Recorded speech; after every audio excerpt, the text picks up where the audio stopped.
All right. So now we'll continue with the text.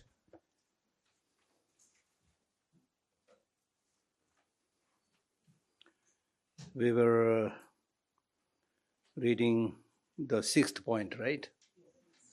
The commitments of mind training, and yesterday we completed the fifth point: transform your attitude, but maintain your natural behavior, right? So it means when you do Dharma practice, it's a question of really changing your attitude, not your changing your clothes or anything like that. Don't speak of others' incomplete qualities, meaning that out of negative motivation, if you highlight the faults of others, incomplete qualities, that he is ugly, she is limping, his eyesight is not good, things like that, highlighting the incomplete qualities of others. It's none of your business. If you at all interested in highlighting incomplete qualities, then you should speak about your own incomplete qualities. You should not be like a butter lamp. You know what does that mean? Butter lamp, when you burn a butter lamp, it gives light to all the surroundings. But underneath, it is dark. Ah.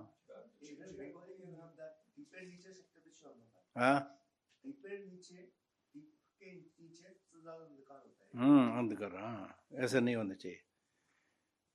Don't speak of others' incomplete qualities. Because if you speak about others' incomplete qualities, for example, if somebody doesn't have eye, then if you say you're blind, it is doubly upsetting for that person. You see, number one, he doesn't have an eyesight. And on top of that, you are highlighting that. So in Tibetan, we have a phrase called Jevagala Dosi. That means somebody who's already fallen, and then you give another kick on that person. It's like that. 7, don't concern yourself with others' business. This is also similar, quite similar. The first one is incomplete qualities, but this one is simply finding the faults of others. Not necessarily incomplete qualities, but faults of others.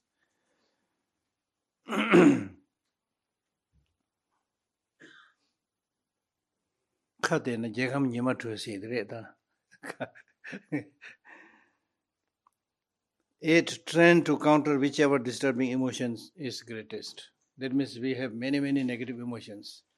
And it is impossible for you to counter all of them. So the important thing is first you try to deal with that negative emotion which has a predominant presence in you, because that is going to bring a lot of trouble and difficulties. For example, out of many negative emotions, if you are quite hot-tempered, then reduce that, because that's going to destroy you, right? So whichever, trend to counter whichever disturbing emotion is greatest. So you find that for yourself. Whether you're a hot-tempered person, or a stingy person, or a competitive person, whatever. Right?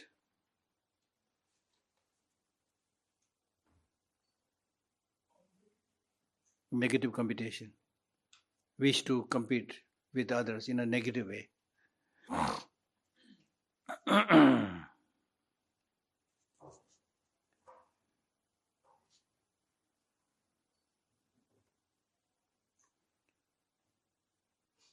Give up every hope of reward.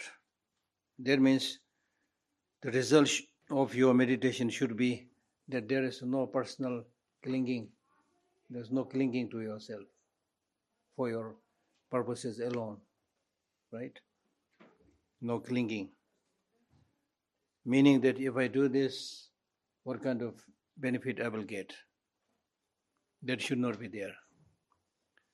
There is a story of a Tibetan teacher who used to give many teachings to many students, And he would always say, I've given so many teachings to so many students, but I did not expect even a thank you. Forget about expecting things to come. But you're not expecting things doesn't mean it will not come. If it come, okay. If it doesn't come, okay. But don't expect. Because this teacher says, I've given so many teachings to so many students, but never ever even expected a thank you, because there is nobody who is not suffering.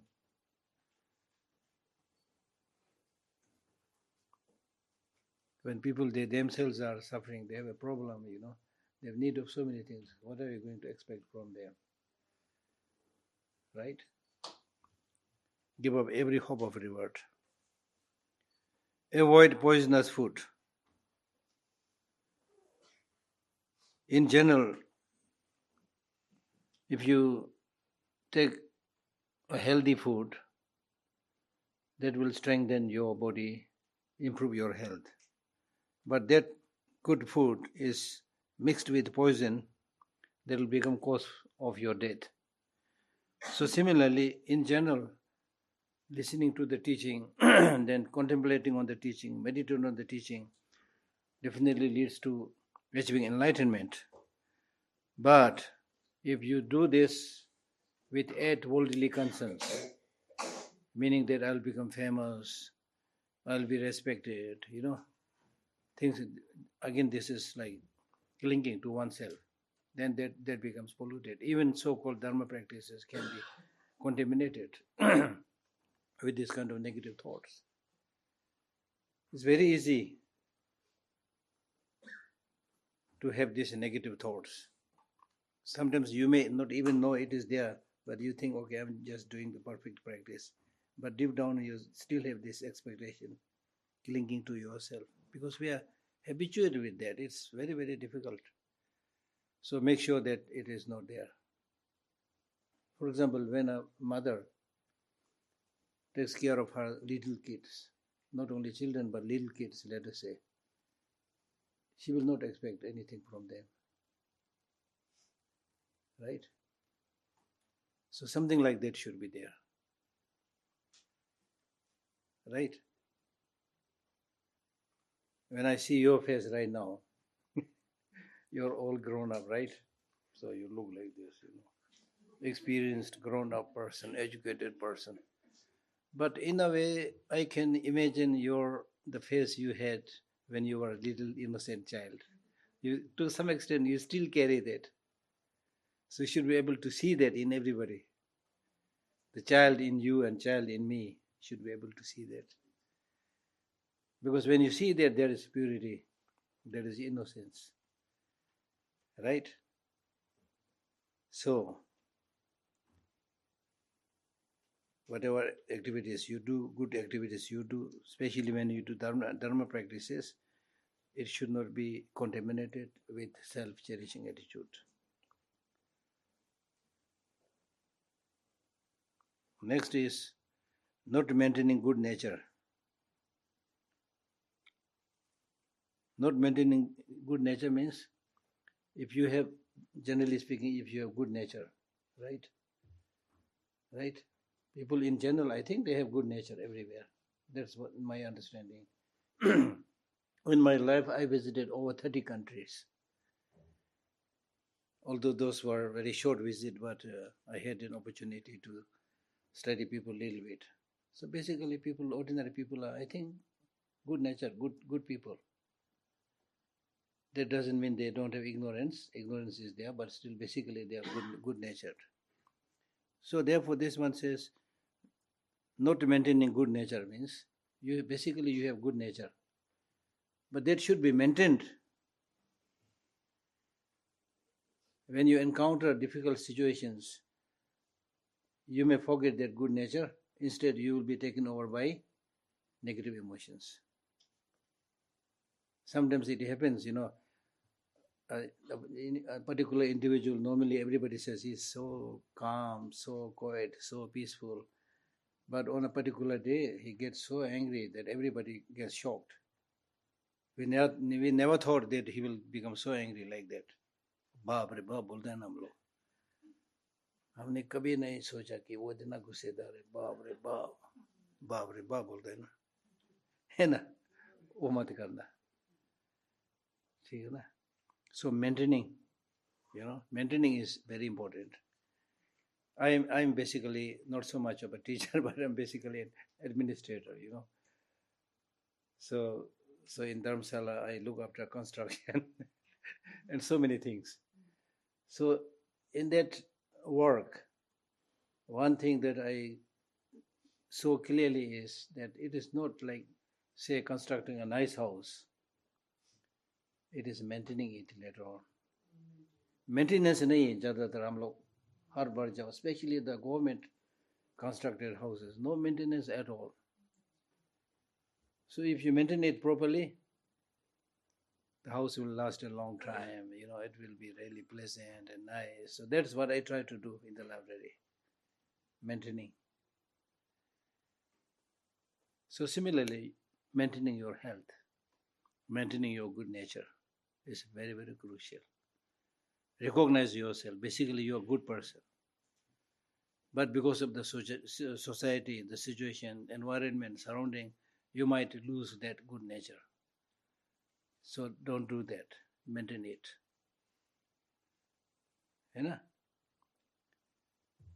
Not maintaining good nature. Don't retort nastily. Don't retort nastily means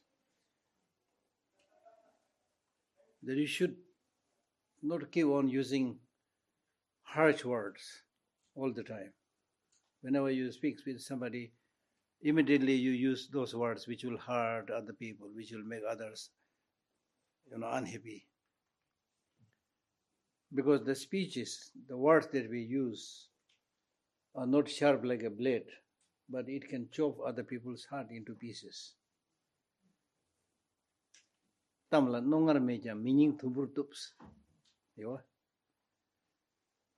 This is a Tibetan, saying which says that the word that you use doesn't have the sharpness of blade, but it can chop other people's heart into pieces. Similarly, there's an English saying which says a tongue which is, say, 5 inches long can fail a person 6 feet tall by using harsh speech. There's another Tibetan saying which says that unless you take care control of this reddish tongue, your roundish head might get a beating. Right? So controlling of speech is very, very important. Don't retort nastily. Don't lie in ambush. I like this mind training text so much. Just one line, so powerful. Don't lie in ambush. That means you are waiting in ambush, seeing that what mistake he is going to make. And then immediately you will take note of that and bully her. The aristocrats, they do that. Many aristocrats are trained in that. They will always lie in ambush. What are you doing? What is happening? Then when you see somebody doing a little bit of mistake, he will immediately take note of it and then ambush. Lie in ambush. So yesterday when I was reading this again and again, I thought, I need to do some work with this one again. I did some work with this one also because there are so many versions. So I had to consult and then do some readjustment. But now I have started thinking, I should, write this commentary together. Because the text, many of the texts, they are very long. Just for one sentence, the commentary is very long, for which we have no time to read and explain. Then sometimes with particular lines, there is really no clear explanation. So you need to consult many other commentaries. So probably we can do something like that. Plus, come up with a drawing. Don't lie in ambush, You can come up with a very nice drawing. Avoid poisonous food. Nice drawing. Any good painter wants to collaborate with me, raise your hand. Okay. It will be very, very interesting for many people. Huh? Who said what? I said waiting for another person to make a mistake. Yeah, yeah. Yeah, you wait, seize that moment, and then strike. Ah. Don't strike at the vital point. See? चुन चुन के मरना. हिंदी में बोलते हैं ना चुन चुन के मरना. Don't strike at the vital point. अगर किसी को मरना है, if you want to kill somebody, just randomly hitting here and there, the person, sometimes even bullet does not kill that person. But if you know the vital point, easily kill that person, kill that animal. People who kill animal, they do that also. Just थोड़ा सा needle डाल दो, मर जाएगा वो. Vital point. So that means you highlight one of the weakest point of that person and then strike on that. So difference between this one and previous one is previous one is line ambush in general, in general what he is doing. But here you are highlighting one of the weakest point and then hitting there. Weakest or most important point, vital point to take your life. Vital point.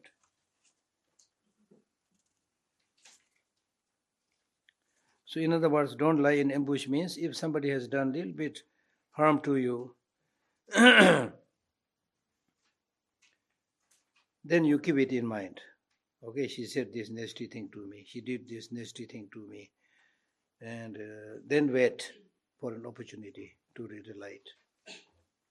That's lying in ambush. So in your case, it is at all improper to do that because you are supposed to be doing this mind training practice where your main focus is bodhicitta. Okay. So don't strike at the vital point. Means out of a negative motivation, you highlight the fault, weakness of the other person. That should not be done. Because if you do that, it will be almost like killing for that person.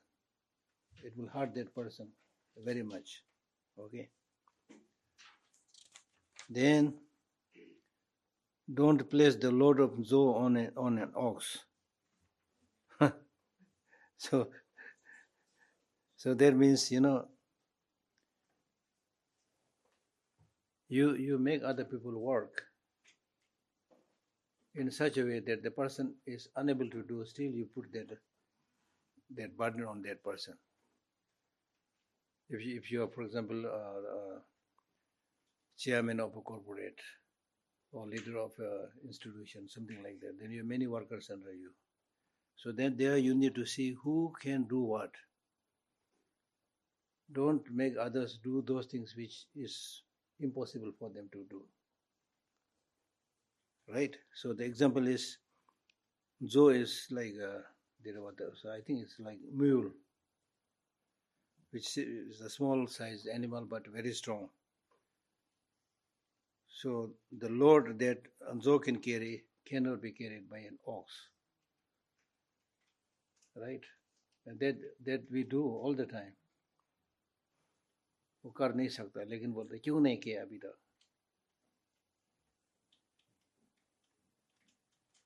क्या आपका कमर टूट रहा है, क्यों नहीं लिया. ये सब मैं हिंदी में ट्रांसलेट करने से अच्छा लगता है मुझे. There are some people who speak English, so I have to speak in English, but I feel like speaking in Hindi because I've been living in India so long that I picked up many of these words. Okay. The next one is a little bit controversial. There are two different versions, so I could not figure out. So first the translation was, don't get your food in the wrong way. But it looks like this is not the one. According to the other Tibetan text, this is like saying, don't use it for wrong treatment. Don't use it means don't use the mind training practice for wrong treatment. Right? It should be used only for the purpose for which it is practiced, not in the wrong way.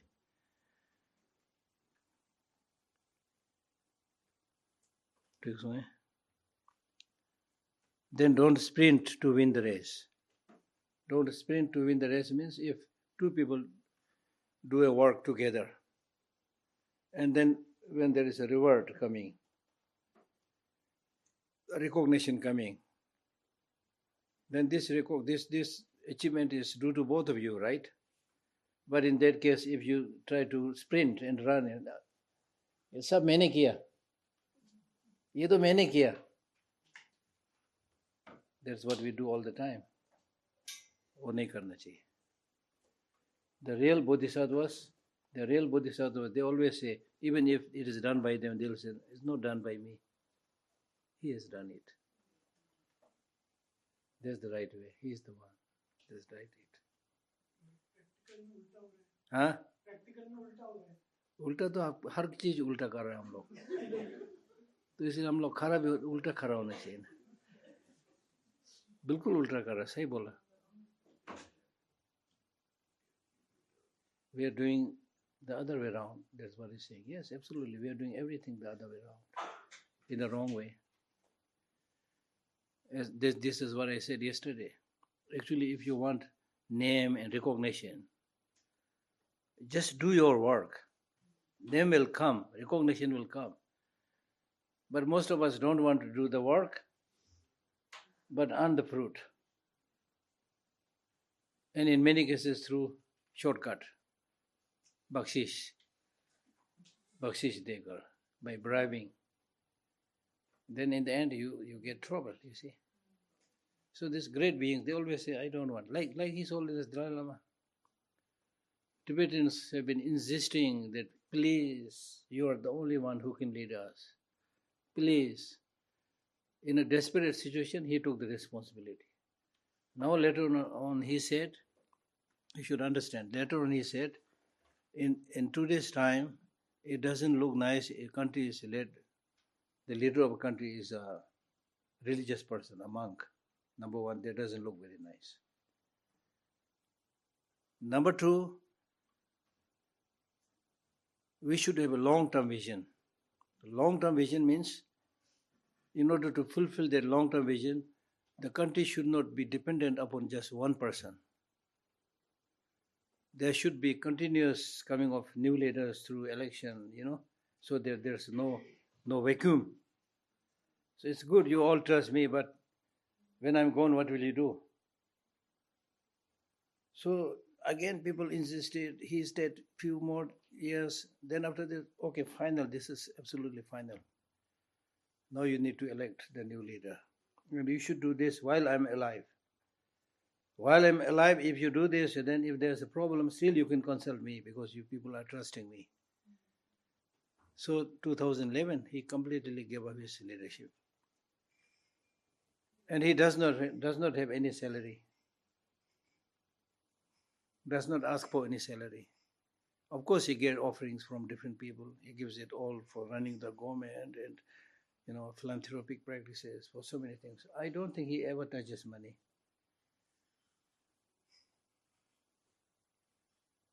Right? I'm not sure whether this is related or not, but even the king of Bhutan was an absolute ruler. He gave up his powers willingly. Yeah, true. That's true. That's very true, because he is also Buddhist. And I think His Holiness did it before him. So that might have set a good example also. Maybe, I don't know. But he's nice man. I met him. Bhutanese king. Young man, nice man. Yeah. So you are actually free, If you give up power, craving, everything, you are free. Yes, Buddha did. Exactly. And because of that, he is able to do so much for so many others. Not just clinging to one family, one country. Right?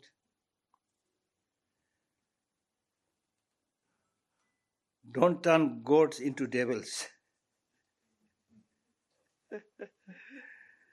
That means there are many volatile spirits. If you rely on a wrong spirit, that wrong spirit will not only not help you, but it will kill you. There are many stories like that. So just like among human beings, there are many good ones, there are many bad ones, evil ones.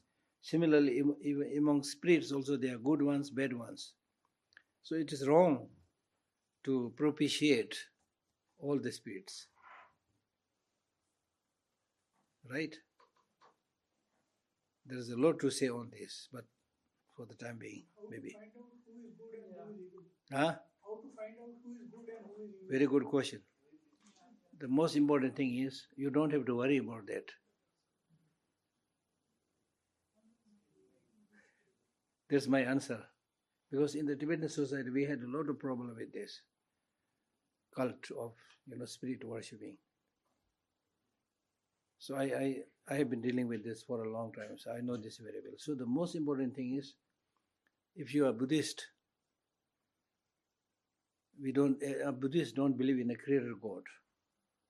Our creator is our own work, our own karma. So be very faithful with your karma. Do the good things, don't do bad things. Then if there's a good spirit, it is his job, responsibility to take care of you. You don't have to propitiate. You don't have to pray for that. The good spirits have taken a commitment that I will always support those who do good things. Right? So you don't have to worry. And the bad spirits will also not be able to harm you. They will be able to harm you when you go in the wrong way. So this is really a good question, and this is a big problem because people first of all don't believe in what we can all see. Instead we think that spirit hai, Bhagwan hai, I have very strong reservations about this kind of belief. I'm not saying they are not there, but first believe in the things that you can see, you can relate to. I mean, see the fun. People don't hesitate to kill one community by the other community in the name of God. Who has seen the God? Honestly speaking. ऐसे अंधविश्वास कहीं सुनी बात पर. And then the funniest thing is, you are supposed to be believing in something, spirit, God, whatever, which is invisible. You have no idea, honestly speaking. And with this empty belief to somebody about which you have no idea, you don't hesitate to kill this person sitting in front of you, alive, breathing. What a hypocrisy. And then especially when you talk about everybody created by the God, this is a fundamental belief. If you are Buddhist, all sentient beings are like the child of the Buddha. If you are a believer in a creator God, all sentient beings are created by God. So how can you kill that one which is created by the God which you say you believe so much? Overflowing with, we read this word yesterday, overflowing with blind faith. So don't turn gods into devil. That means, as I said, if you propitiate the wrong, malevolent spirit, it will harm you. So like that, like this example, even though you've entered into a particular dharma practice, and then because of this dharma practice, you may be engaging in listening, meditating and thinking, but all this listening, contemplation, meditation becomes causes for strengthening the self-cherishing attitude, strengthening the self-grasping ignorance. This is called God turning into devil. And you do see that. You do see that. Sometimes you will find so-called religious people more nasty than ordinary people. I'm telling you.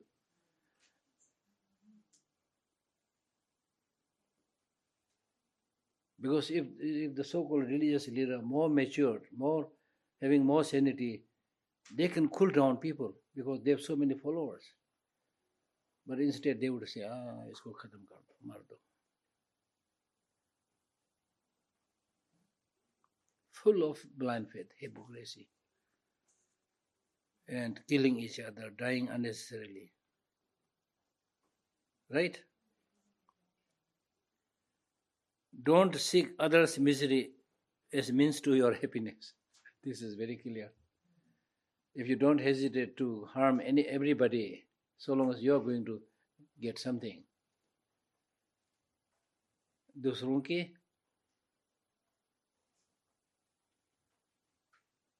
दुख पर नाचना,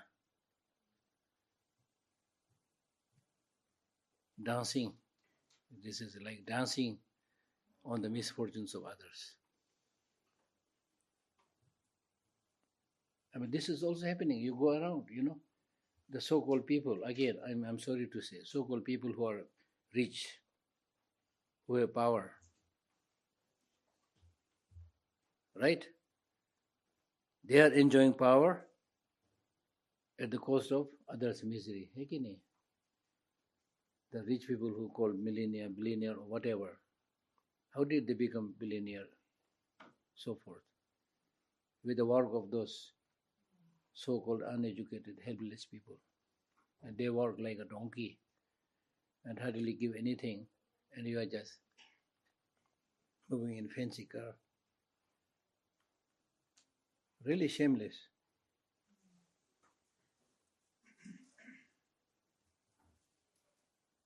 Revolution chahiye, revolution. Not just fighting and killing, but we need to spread these words. Majority of the poor people are completely helpless. They are doing what is told to do. Karo bejara, nahi to jao sale. Then bejara kya kare? What will you do there? Kind of situation, right? Don't seek others' misery as means to your happiness. The seventh one, the precepts of mind training. So precept means these things you should practice. Just as you should observe the commitment, you should also practice these precepts.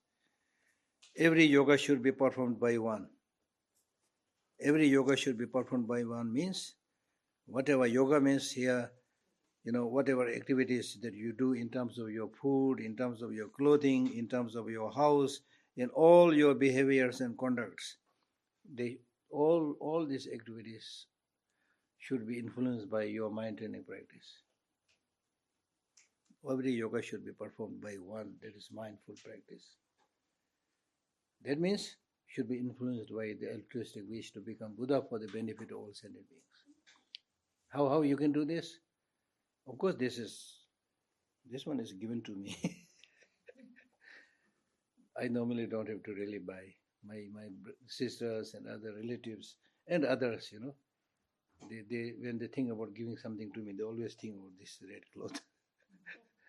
So anyway, now whether you got it by having bought it or given to you by somebody, but you are using it, right? So you should not use it thinking that this will cover my body, I feel comfortable. Not just that. I use this cloth, protect myself, remain healthy, so that I can help others. I take this food, eat this food, then I become energetic to help others. Otherwise, what is the difference between human beings and animals? Eating, going to the toilet, animals also do. थोड़ा कुछ तो फर्क होना चाहिए ना. This is what he's saying. Every yoga should be performed by one. Especially when you do the bodhisattva practice, you should think that I am somebody to help others.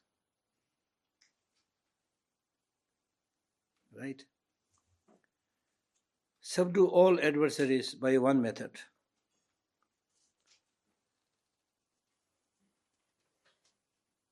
क्या दिखा रहे हैं यहाँ?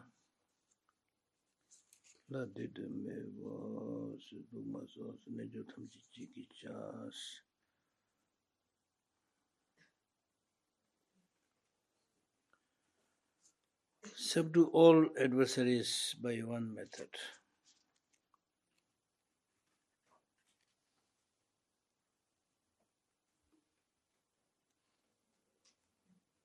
So that means whatever virtuous practices that you do, no.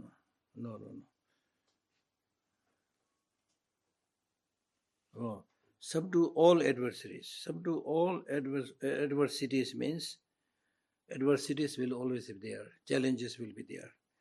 So whether you encounter a positive factor, negative factor, whether you encounter negative emotions, the the counter force should be just this mind training.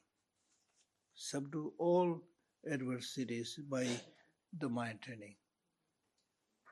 It is this mind training. Because when you talk about mind training, you have wisdom, understanding, emptiness, which is really the counter force against all negative emotions, right?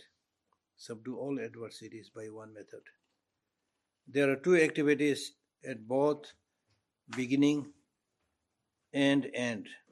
That means right in the morning when you get up, you should develop the needed motivation, right motivation, that I'm going to engage in all activities to benefit others, as we already discussed. Right?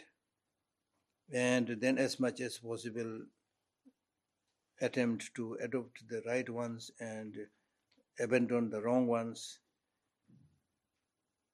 Right? Then in between sessions, that means in the night when you sleep, then you should observe the needed physical, verbal postures. And if you're able to do that, then you should feel happy that I'm making my precious human life meaningful.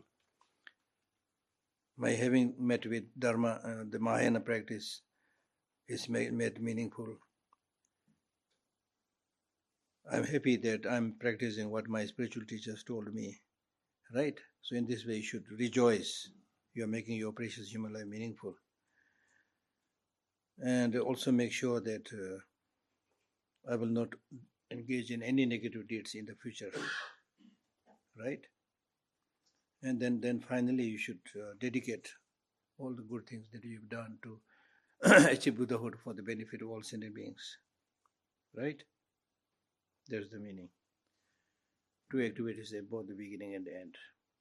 Train in those that are easier to practice. Easier to practice.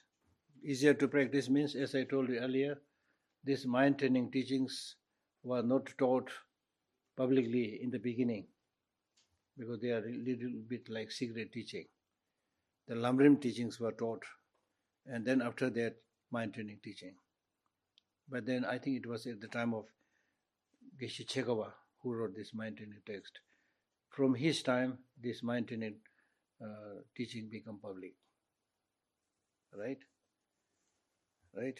So the reason that the mind training teaching is, my mind training is not taught in the beginning, it is kept like a secret, is because one might think that how can I, give my good things to others and get all the negative things from others. It's not possible for me to do it. You might get that kind of thinking, right? So therefore, you should know that if you, right in the beginning, at least mentally, you should imagine giving things to others, receiving sufferings of others mentally.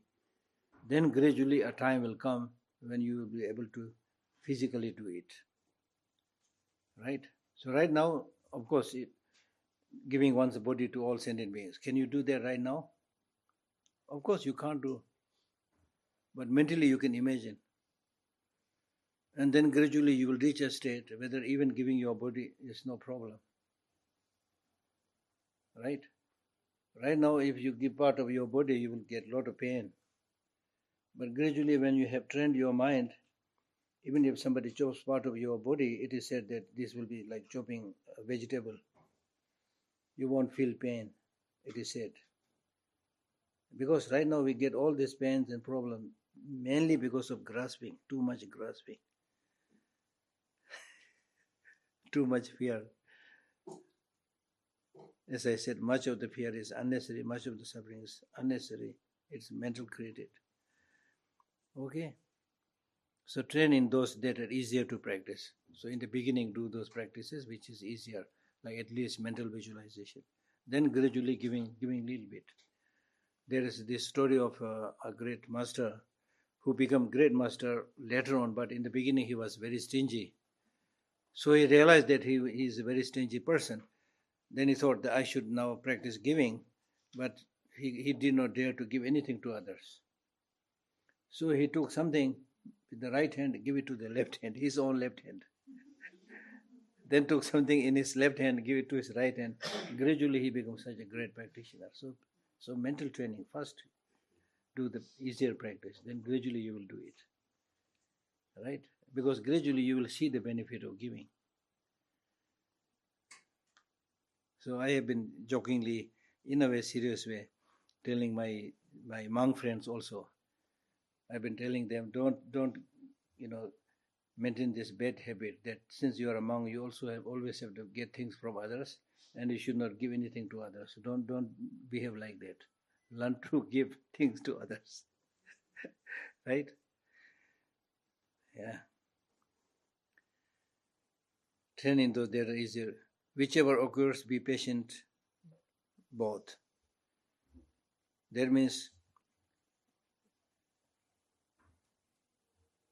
happiness, suffering, whatever occurs on your body and your mind, whichever occurs, be patient with both. Both means happiness and suffering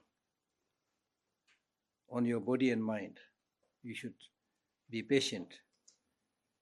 That means ordinarily, if you're a little bit successful and a little bit happy, you get too excited. You almost burst out, explode. When there's a little bit failure, you get completely deflated. So the text is saying, don't get inflated when there is some success. Don't get deflated when there is some failure. Right? So whatever comes, be patient. Don't get too excited. You should be happy a little bit, but not too much. You should suffer. You should feel sorry a little bit, but not too much. Right? Guard both at the cost of your life. This I think kind of explained yesterday actually. Because if you are a monk or even lay person, if you have taken a particular vow, commitment, then you have to guard that. Then you should also guard yourself from committing natural negative deeds. That's the meaning. Guard both at the cost of your life. I mean, that's a very, hard statement. Nobody will be able to do that. But if possible, you should do that, because if you commit these negative things, it will harm you for many, many lives to come. That's what he's saying. What is the meaning of both? Both means one, if you have taken some commitment, for example, in front of a teacher, if you said, I will now from today onwards, I will never smoke, or I will never kill. Okay. So now if you smoke, if you kill, you are violating the commitment. And those who have not taken the commitment, that sin, that negative deed will not happen, because they have not taken the commitment. This I think I explained yesterday. Then the second is whether you have a commitment or not. If you kill somebody, that's a negative deed. So both of these negative deeds should be stopped. God, both this prohibited negative deeds and natural negative deeds at the cost of your life. Train in the three difficulties. Train in the three difficulties means purpose of our doing Dharma practice is to fight against the negative emotions. Now when we fight against the negative emotions, first of all, it's difficult to remember the counter force against these negative emotions. Counter force, very difficult to remember. Second, it's very difficult to stop them. Third, very difficult to stop the continuity. So therefore, it is important to identify the negative emotions and recollect their faults, and with many ways try to stop them. That's what he's saying. So that the continuity is not there. Right? Because as I mentioned earlier, these negative emotions are very nasty. They are very cunning, very opportunistic. When anger comes, it comes as if it is your great supporter. Are, don't be disheartened. I'm there. Fight. Say something bold. Anger comes. It looks like it's helping you. They are very cunning. Then attachment comes and say, yeah, you should, come here, sit here, be with me, I'll help you, kind of thing, ठीक है ना? Turn in the three difficulties.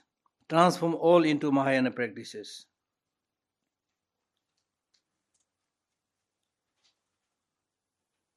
Now this, I think, is very easy to understand, because all your activities must be influenced by compassion, loving kindness, and then finally bodhicitta, the wish to become Buddha for the benefit of all sentient beings. So this being your commitment until to the end of the samsara, you should try to transform all your physical, verbal, mental activities, and whatever you see, whatever you hear, whatever you recollect, everything should be transformed into the practice of becoming Buddha for the benefit of all sentient beings. So that's why the Buddhas, we call the Buddhas meaningful to behold. The Buddhas, enlightened beings, are such that whoever sees them, they feel happy. To some extent, His Holiness the Dalai Lama, everybody, when he sees him, they feel happy. Like that. So we should also pray that whoever sees me, may they be happy. Whoever hears my speech, may they be happy. Things like that. Transform all into Mahayana practice. Cultivate the three things without decline.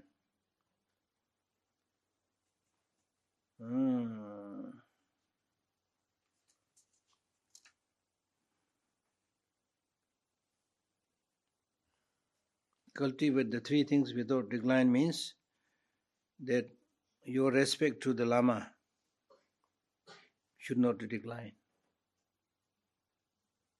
Your respect to the Lama or your teacher from whom you received those inspirations should not decline.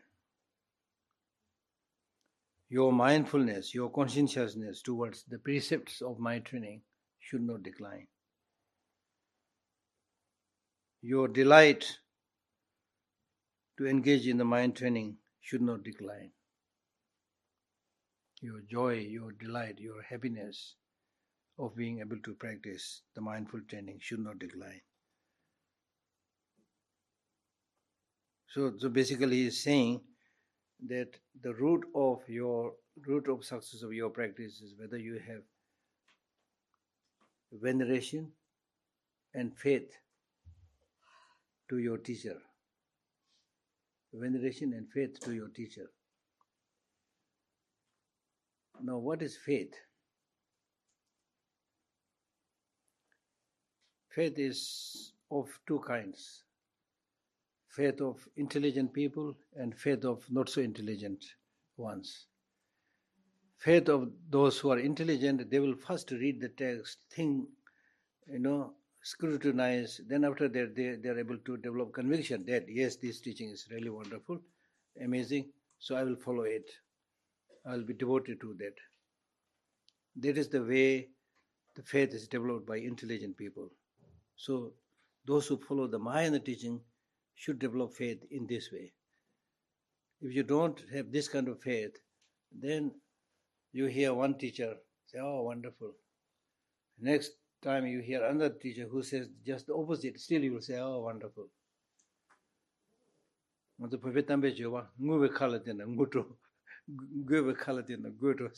So it's like, when you see somebody crying, you feel like crying. When you see somebody who's laughing, you feel like laughing. It's like that. You really have no sense of who to trust, who not to trust. So the faith should not be the blind faith. Blind faith comes because people don't judge, don't scrutinize, don't analyze, blindly follow something. Right? So faith. The benefit of faith is, once you develop faith, it removes the turbidities in your mind. It will make your mind clean. Tepa nyokpa meching simtanji. Tepa mebe minam la karvachunam menjungde, sabe meyi sikwala nyugungumu menjung shis labre. A person without faith, the virtuous practices are impossible. Just like you can't grow any plant from a burnt seed. You can't grow green shoots. You can't expect green shoots coming out from a burnt seed. So faith is very important, but the faith must be based on reason, knowledge, not blind faith. Right? Then he talks about this, the need to not to let conscientiousness decline towards your precepts. And the third one, he says, don't let your joy and delight in the mind training practice decline. In any activity, if you have delight, happiness in your mind, you can do anything very easily. If you don't have joy, delight, then you will be like a donkey taken uphill. A donkey heavily loaded, taken uphill. Okay? So, delight is very important. Always train in impartiality towards the object.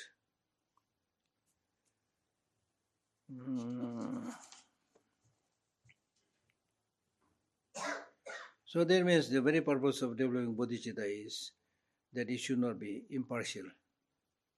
That means it should cover all sentient beings. And you should be totally trained into that. Always train in impartiality towards the object, the sentient beings. Right?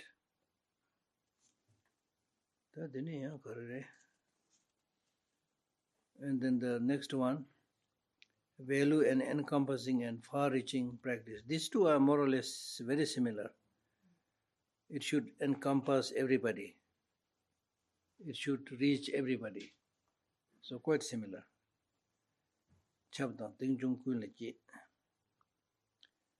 Right? The next one is seek for the three principal causes. So whatever listening, contemplation, meditation you do, especially having entered into this the particular Dharma practice, and when you engage in the mind training practice, you should have the internal facilities of having obtained precious human life, where there is opportunity and freedom and facilities. That means you should, as a practitioner, you should have faith, you should have wisdom, you should have effort. So those virtuous facilities must be there. So these are the internal facilities that you should have with you. In addition to that, you should also have external facility. External facility means you should have a really reliable guru, reliable spiritual teacher. And that is also not easy. There are so many self-proclaimed teachers these days, marketeers. है ना? So सबके पीछे नहीं भागना है.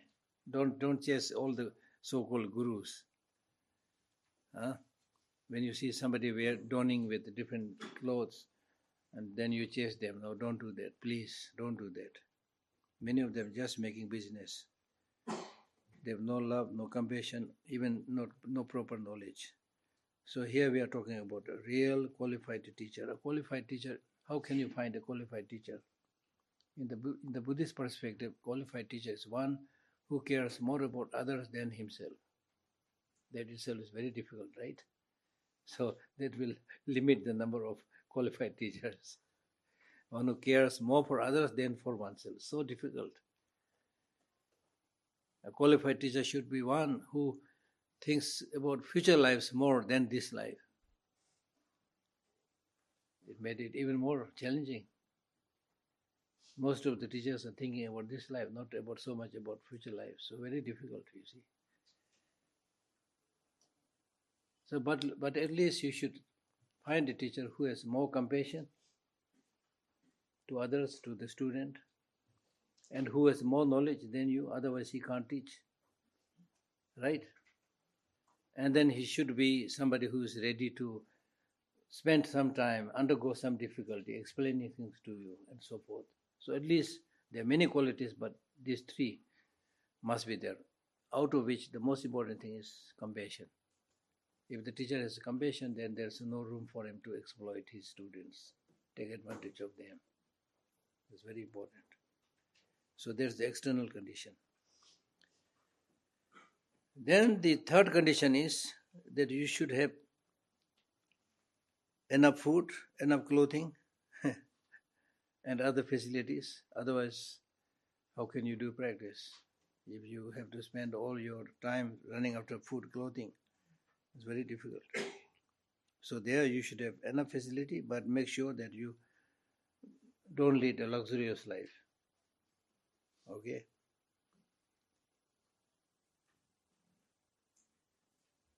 So if you are devoid of these facilities, pray that you very soon you get all these three facilities. First train those that are gross. That already we explained. Out of many negative emotions, you should first try to deal with those negative emotions which is more gross, means which has a more visible predominant presence in you.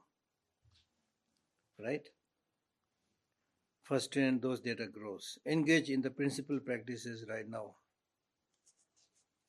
Principal practices right now means, here in this case, principal practice means out of many practices, the most important practice, the foundational practice is ethical discipline. Ethics, morality. Without morality, morality is like a fertile ground. If you have fertile ground, then you can sow rice or maize or gyung, balle, whatever, many things, vegetables, many things can grow. If the ground, the morality itself is corrupted, it is contaminated, then you can't hope to cultivate any higher qualities. So morality is like a ground. Principal practices right now.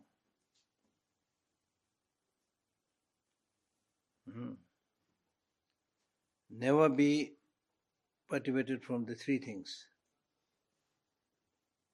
That we already read, right? Never be perturbed from the three things. Cultivate the three things without decline, that I read earlier. Now this one is basically same. So that's what I'm saying. I need to do a lot of research on this. There are a lot of some verses are coming up, some verses are coming down, so many different versions.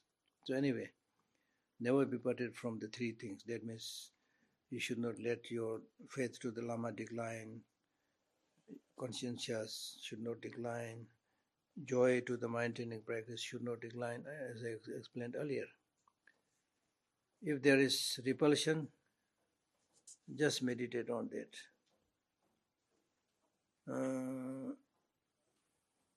Sorry. Wait. No, I made a mistake. So this one is a little bit different from the first. Never be parted from the three things means that you're serving the Lama or Buddha, Dharma and Sangha should be there. You should not stop that. And then similarly, physically, verbally making circumambulation, doing prostration and other virtuous activities should also be there. Right? So in other words, physically you should serve the teacher, the Buddha, Dharma and Sangha, go around the temple, do prostration, and verbally you should recite the mantras of personal deities, and more importantly, in terms of your mind, you should not forget cultivating bodhicitta and the contributing factors. Okay. Never be parted from the three things. If there is repulsion, just meditate on that. Repulsion means when you continue to do the mind training practice, then many repulsive experiences will come.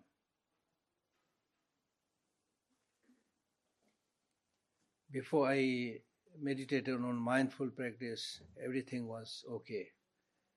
Since I started doing the mind training practice, many people are now treating me negatively. Many people are saying nasty things to me.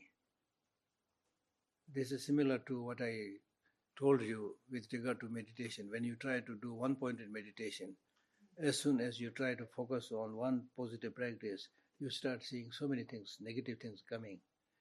Because of this, then you say, oh, before I meditated, I was a nice person. After I meditated, I become a bad person. So this is what he's saying. Revulsion will come. And for ordinary people, they will also think, oh, why I'm wasting my time? See, other people just making so much money. They are going for holiday. They are swimming, whatever, and I'm leading a miserable life here. So in this way, you might, develop some kind of repulsiveness. So in that case,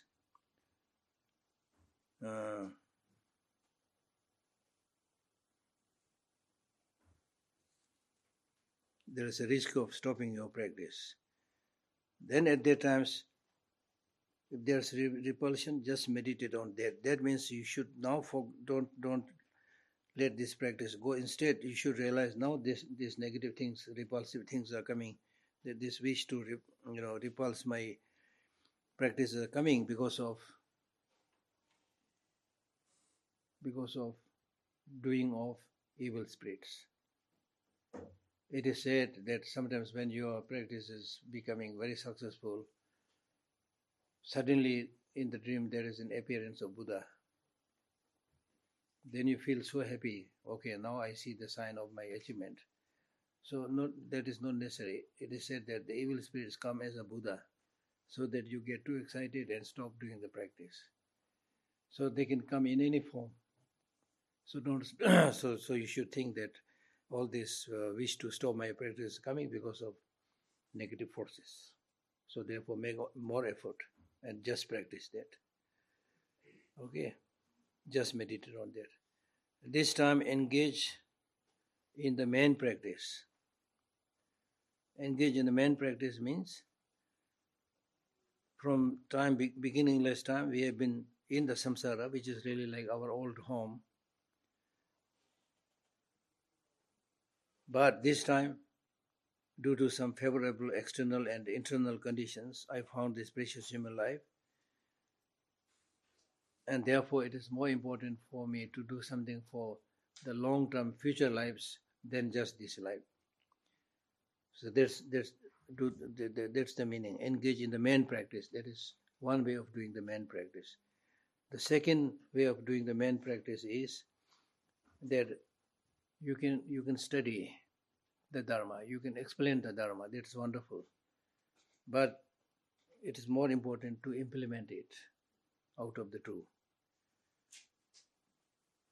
So therefore, your primary practice should be meditate on bodhicitta with the contributing factors. That's what he's saying.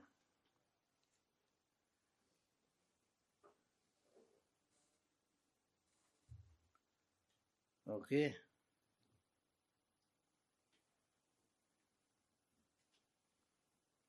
Train constantly to deal with difficult situations. Because when you encounter challenges, difficult situations, as we read in the preceding line, you might give up. So therefore, there you need to make special effort.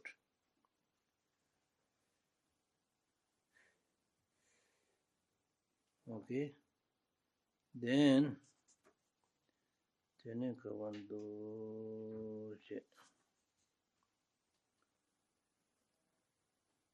don't rely on other conditions, Sage Dua.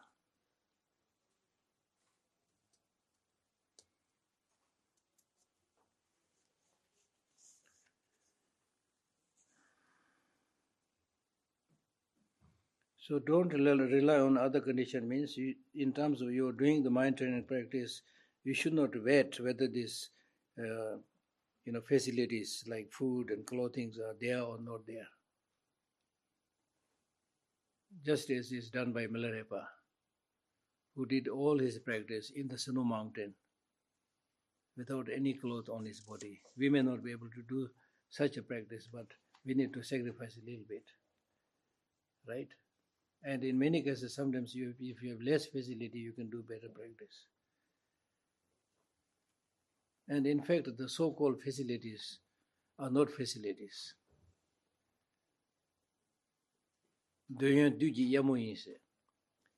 Facilities, the so-called facility is actually, from the point of view of a spiritual practitioner, the so-called facilities are invitations extended to you by the evil force.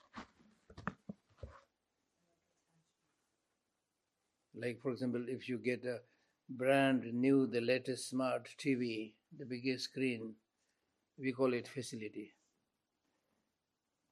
And then you will spend most of your time watching it. This is invitation sent by the evil force.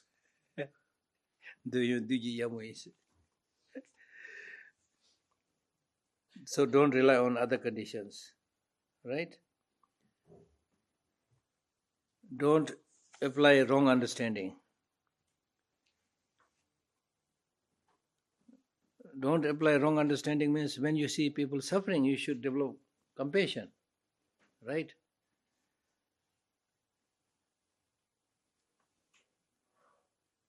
That's right understanding, if you develop compassion.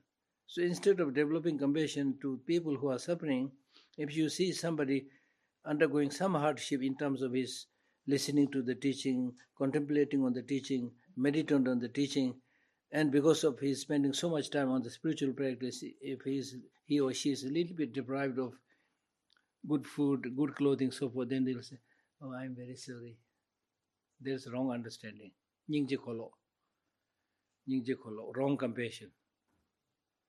Wrong compassion. There is a story of Milarepa.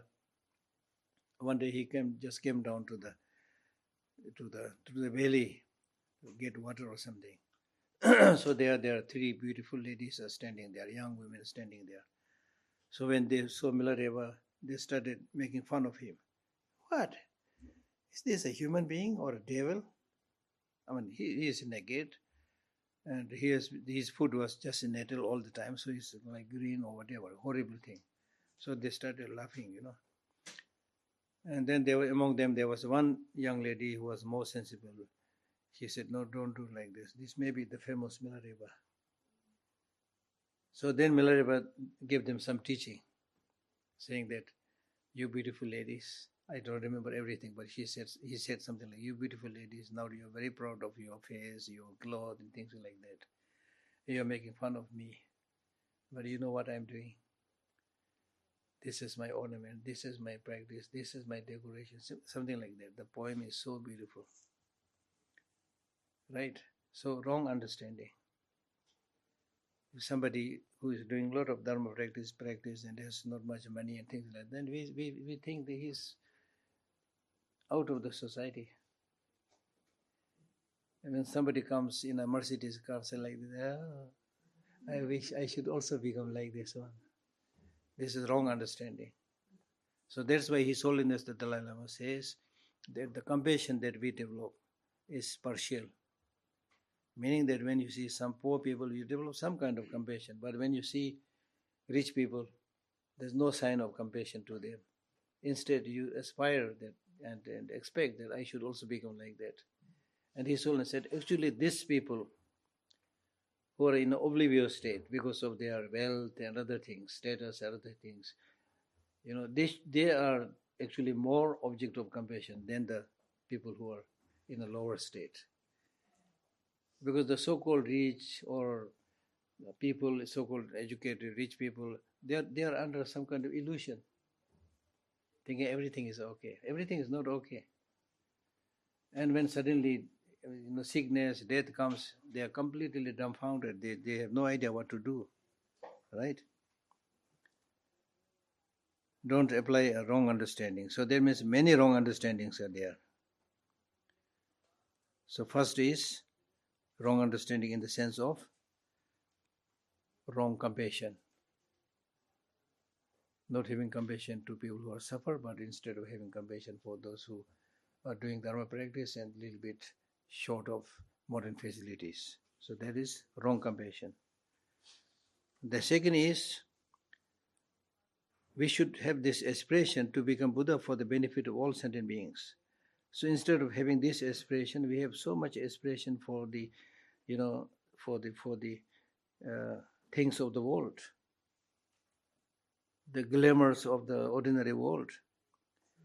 Similar like name and fame. So this is called wrong aspiration. We should have this perseverance to put all sentient beings to the state of Buddhahood. But instead of thinking about all sentient beings, you simply focus on your immediate relatives, and you don't hesitate to earn your livelihood by hooks and crooks. So this is called wrong perseverance.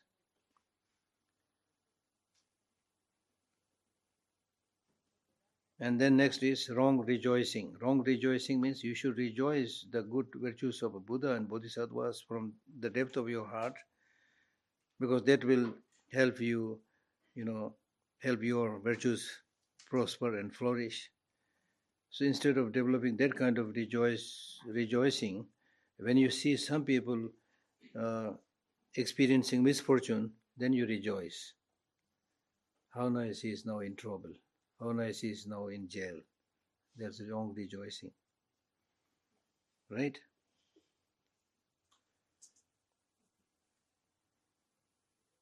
So there are many wrong understandings. Okay. Don't be sporadic. Don't be sporadic means Nire sejame sa sunduza lama thane kebe kompa tenda tila chiame jungu somba chubu jungu ten xia somba nahi. Don't be sporadic means in the first few, just like the marriage, for the first few days you got excited and said, oh, the Buddha's teaching was so good. The mindful teaching was so good.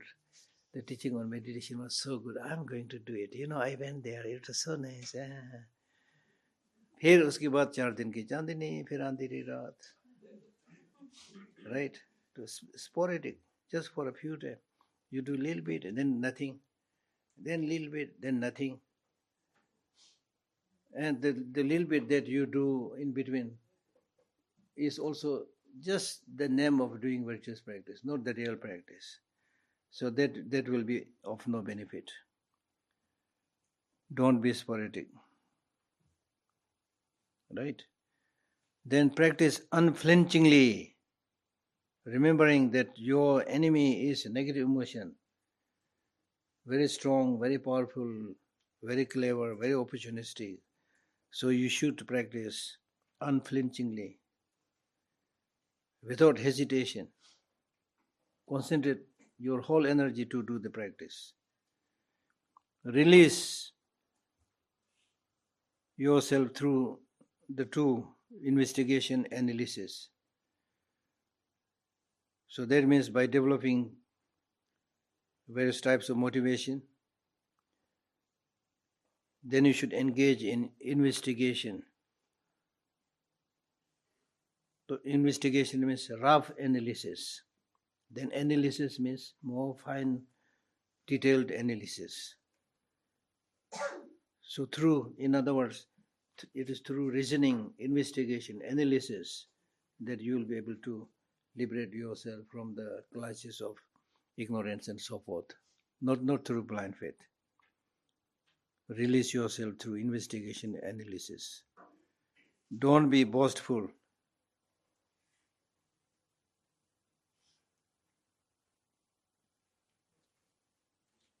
That means if you have benefited somebody a little bit, if you have benefited others a little bit, don't keep on bragging about it.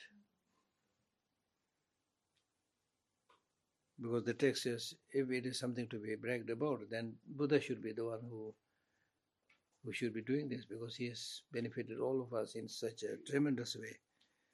Right? Don't be boastful, or don't brag. Don't be short-tempered. That means when there is a slight change in terms of your getting the name and fame, when you're a little bit up or down, don't get angry. Because if you get angry, then this is violating the commitment that we read earlier. Right? Don't use nasty words. the commitment that we read earlier. Don't be short-tempered. Okay, that don't be short-tempered, that we already read. Don't make a short-lived attempt.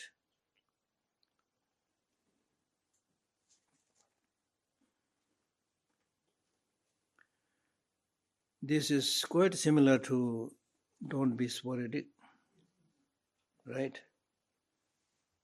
But the only difference is when we say don't sporadic, that means you practice a little bit, then stop, and practice a little bit, not sincerely, right? Now here in this case, don't be short-tempered. No, don't make a short-lived attempt. That means, so in the beginning, you do the practice with some kind of interest, and then you continue. Then you stop the practice. That's what he's saying. Don't expect gratitude.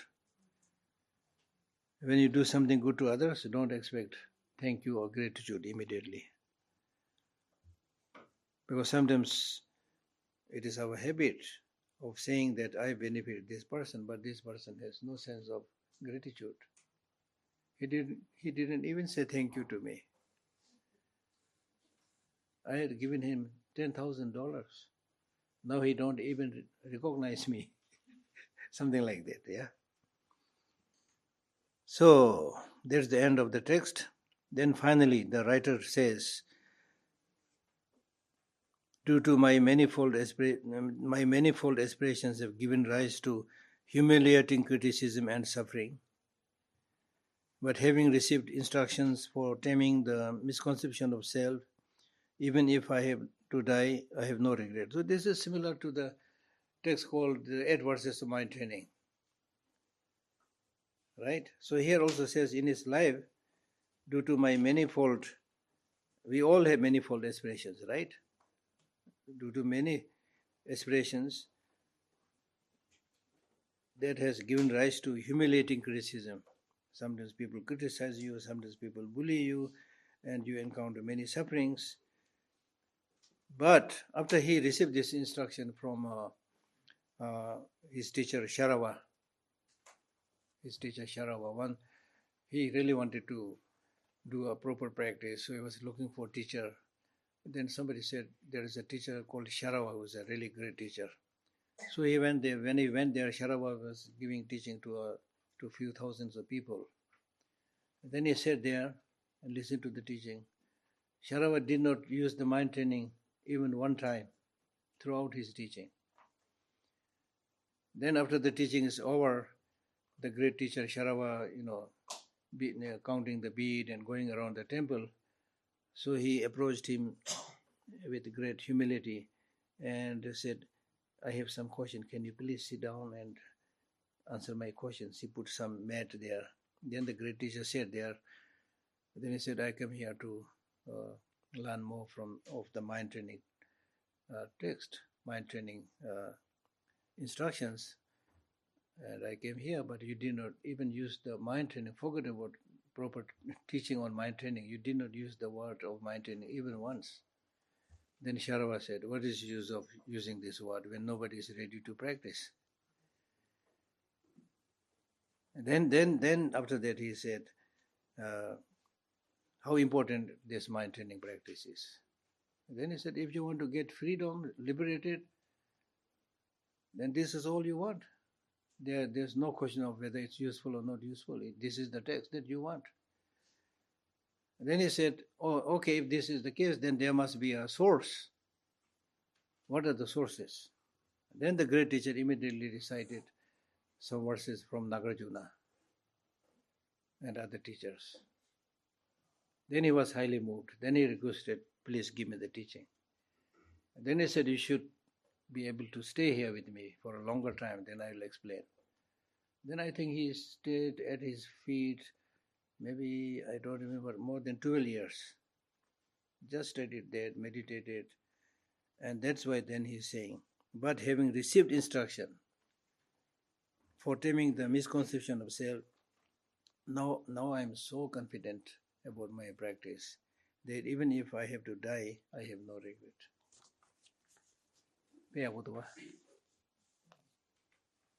Right? So those of you who can read Tibetan, there are actually many commentaries. Get those commentaries. Don't wait for the next session of some teacher. You should make effort. Get some of this Tibetan text. Lojung Nyime Sir Lasokwa, there are many texts. Read them, and if you are not clear, ask other people. There are many books on mind training. 8 verses of mind training, 30 Bodhisattva, 37 practices, many. And in a way, Lamrims are also mind training text. So read them. Right? That's all. Rwa? Rwa? Buja Simsone? Zosen Saba? Kamachudu, Tivakashita. You have 10 minutes. Written here from 15 to 22. Teachings here from 15 to 22. More than 150 followers and some including monks have committed self-immolations. Yeah. And these teachings 15 to 20 all violation of that. So how do you justify that? Because monks are also trained, followers are also trained. Yesterday also somebody raised this question, Some monks are more violent, like Burmese monks. And they things like said, that. But let me tell you, monks are not Buddhas. I answered this earlier also. They are also ordinary human beings. They also have attachment, anger, frustration, especially what is happening in Tibet, when their very source of belief, the Buddha Dharma, is completely destroyed. And hardly anybody is paying attention to the problems encountered by the Tibetans. Hardly anybody. The world leaders pay attention to areas where there is a lot of oil to sell. Let me be frank. So out of frustration, they are doing this. So you cannot really ask the question whether it's right or wrong, things like that. It's in such a difficult situation. But the big thing is, once I was asked this question by a foreign journalist, I kind of scolded him by saying that there are people, terrorists, who are killing hundreds and thousands of people. You people are completely silent and don't dare to even ask a question. Now the humble Tibetan monks, not killing anybody, just destroying them, then say, is this with the religious teaching or not? Ask all these comfortable questions, So therefore, I think you need to understand that we are all ordinary people still, right? So don't expect that monks are all like completely enlightened. It's not only monks. In today's world, how many so-called religious sadhus and practitioners in Hinduism and Islam and so many, are they able to practice whatever is told by their religion? Not. That's why we are trying to improve. Right? Okay. and one more thing, Yeah. I have not got any chance. Yeah. The last day I'm getting other intelligent people are asking many questions every day. How many sessions did you attend? This is my fifth. So? One day I missed. Yeah. So how will you get all the opportunities when you attend just one session? No, this is the fifth session I'm attending. One I missed. Yeah. Ask please. Yeah. And the thing is, in your teachings, the practice is also mentioned. I've been attending your session since beginning when you started. Yes. It is, I think, sixth session. Yes. There is no practice involved in it. That is why it's written practical session. I don't know what you are listening to. Because this whole book is for practice. I've been repeatedly saying that. Yesterday, we read this special part called integrated practice for one lifetime, integrated practice at the time of death. So I don't know what you have been listening. I'm listening. Practical you have to do. Buddha will not practice for you. There is practical session involved in every session. Yeah. Since it is mentioned in the banner. Practice means we get up, do some exercise. Yeah. Thank Sir, you. my question is that to implement this mind training in our day-to-day life, what should we do? What should we should so that this come in our life day-to-day life and it become habits. So how to So you need what to do it repeatedly. You need to do it repeatedly. That's what we have been reading. The commitments, the precepts. This is what you do. So you So- need to do it repeatedly. okay, and so meditations, all this we should do regularly for this. Of course, this is like asking whether we should eat every day or not. For the mind, you need to do this repeatedly. Thank you. Thank you, Venerable Gaishala. Actually, I have two small questions. One is that, like, what is correct? Like, in normal practice, we follow the relative truth, not the absolute truth. Like, I say ki 2 plus 2 is 4, but in real life, 2 plus 2 is either 3 or 2 plus 3 is 5 sometimes. So it depends. So, what is correct? I mean, I believe in absolute truth, but we all, as ordinary human being, we are only able to practice relative truth. Absolute truth and conventional truth are interrelated.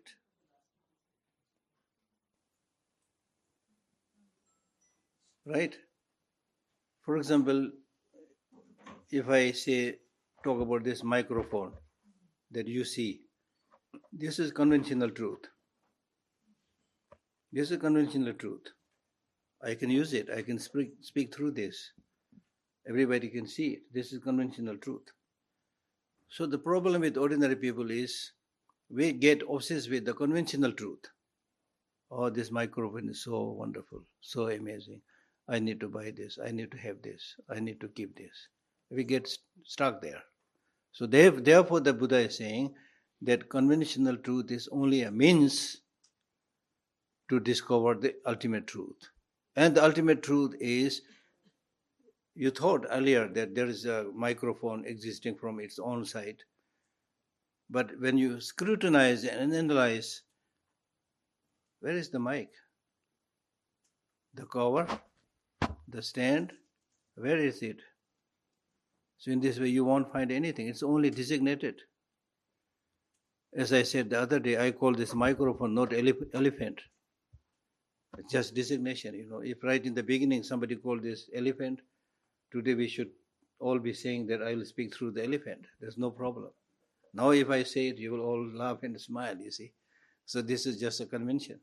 So therefore, don't get stuck with the conventional truth. Transcend it, realize the ultimate truth. That's the teaching. So when you understand the ultimate truth, that means everything is interconnected, interrelated, designated. Apart from that, there is nothing. When you develop this understanding, your attachment will disappear, anger will disappear, jealousy will disappear, things like that. Secondly, number 12 says that first train those that are gross. So, what is this gross, which this. Gross means the anger, the visible anger that comes up quickly. Gross, that you can notice. Right? And then there are some latent negative emotions which you may not be able to see quickly. So that is more subtle, not gross. Okay? Okay, thank you. Hello, Tashi Delay, sir. Hello. One quick question. I've been hearing to a lot of talks on enlightenment and pathways and all that. Yeah. But if you truly ask me my true present truth, I love the samsara.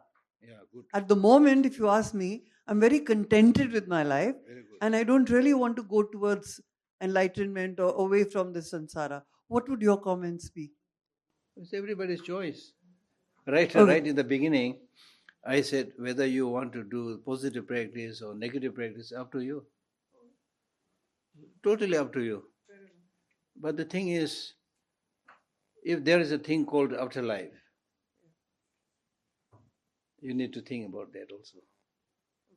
Right? And then, is this really the solution of all your problems, to remain contented with these things that you have right now? All these are areas that you need to think. Right? But according to Buddhist teaching, the reason is that however glamorous, attractive, satisfying the samsaric things are, they are all ephemeral. They cannot be with you all the time. Whether it's your husband, wife, brother, sister, whoever, your nice building, whatever, they cannot be with you. You have to go. And when are you going to go? Maybe tomorrow. Nobody knows. So at that time, what will you do? What are the resources that you have? Have you confirmed your flight ticket? Things like that, you see. So that's an area we need to think. Thank you. Yeah. Geshe-la, Yeah. just carrying on with this ephemeral and the Yeah, sansaric, yeah, this yeah, thing, yeah. when relationships become negative, Yes. even though one is practicing dharmic practices, whether it's meditation or compassion, love, should we endure that karmic debt of being in a negative or a toxic this thing? Instead of thinking what you are experiencing is a karmic debt, maybe there may be an element of truth, but what is most important is use your common sense. That's very, very important. Many people think, oh, it may be karma, and then just unnecessarily suffering. No. If a little bit suffering, little bit ups and downs will be there, that you should tolerate. But if your life is, जैसे बोलता है ना, अभी मैं कुछ नहीं कर सकता, मेरा जीवन तो नरक में है. So if it is really something like that, and it's totally you can't correct it, then why the hell you suffer there? Then one should walk away from Absolutely. that situation. Yeah. Not hastily. I'm not saying, Yeah. it take time, try to solve the problem. But if it reaches the corner, Yes. nothing you can do, then why you suffer unnecessarily? Yeah. Thank you. Hello. Yeah. Sir, hello. This side. Sir, here. Here, okay. Sir, every religion talk about the good things, Yes. good virtues. But Yes. how is the Buddhism teaching is different from others? What is unique on the Buddhism? Unique on Buddhism is Buddhism talks about well-being of all sentient beings. That is also in Hinduism also. No, I don't talk think about so. the All sentient beings, I don't know. Vasudev But- Kutumbakam is the Yeah, Vasudev is talking about human beings primarily. The world is one, is talking about human beings. But I'm not an expert, to be honest. If it is there, good. But at least according to my understanding, which may not necessarily be the final and the ultimate, because I have a very limited knowledge. Okay. So as far as I know, Buddhism is the only religion which talks about yourself becoming completely enlightened like a Buddha. That's the first thing. The second thing is talking about well-being of all sentient beings, including Kira Magora. I think these are unique. And second, sir, I request you that your organization should collaboration with the different governments and this mind. Different who? points. Different governments of the all countries. The government should be ready. And there is a 7-point mind training. No, they will not be interested. You see, then they will say, "Oh, this is Buddhism." Anybody is interested, whether it's government or your private, or we always share. That's of course our. This is very good teaching for the universal brotherhood and to maintain peace in the world. Exactly. But then people come with their like काला चश्मा लगा के आता है ना, फिर मुश्किल होता है बोलना. Thank you. Right in the beginning, they'll judge, who is right, who is wrong. Then who am I to tell them you are wrong? Let them follow whatever they like. Right? Yeah. He wants to ask a question. Okay, this will be one last. Dichiktasha, yeah, last. They. What is the essence of attachment and detachment in Buddhist teaching?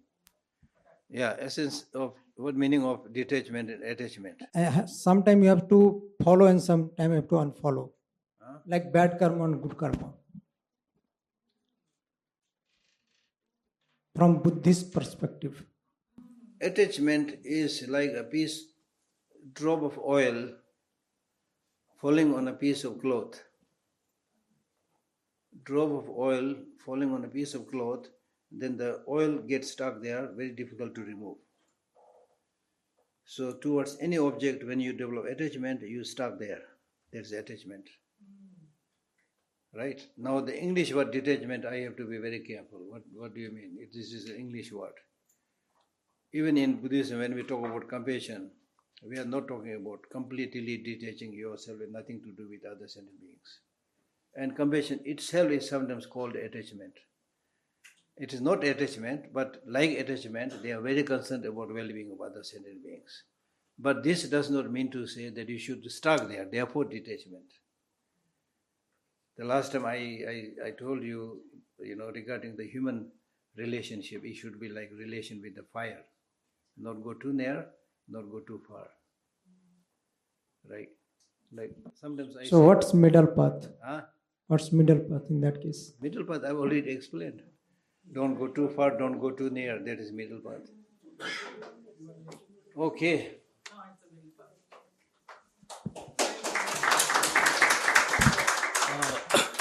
Hello, everyone. I would like to make a thank you note on behalf of Foundation for Universal Responsibility of His Holiness Dalai Lama. I would like to express our sincere gratitude to Venerable Geshe La for these very invaluable teachings. And we all feel blessed and very fortunate to be able to listen to Geshe La for last 5 days. His teaching was full of insight, and it's very valuable to our life. And just to conclude, during my school days, I remember my mathematics teacher, she used to tell me, you can take a horse to the water, but cannot make him drink.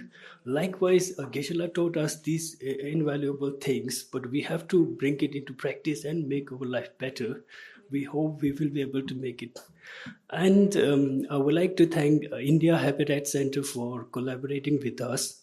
And I want to thank Syncline team who has been very patiently recording this session for last 5 days, and it will be available on our official YouTube channel within 1 or 2 weeks. We will let you know.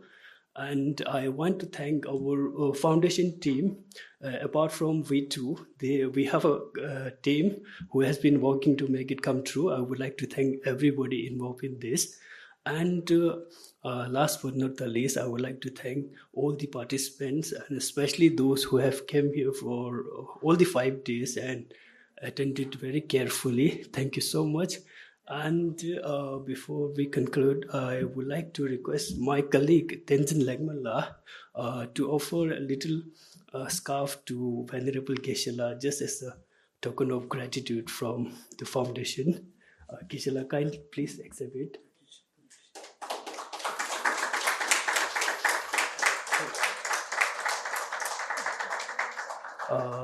Thank you so much, Geshe La. It's been a wonderful 5 days full of blessings. We will try to practice it in our daily life and make it a better one. And we have a little photo session after this. We can do. Then we conclude. Tajana.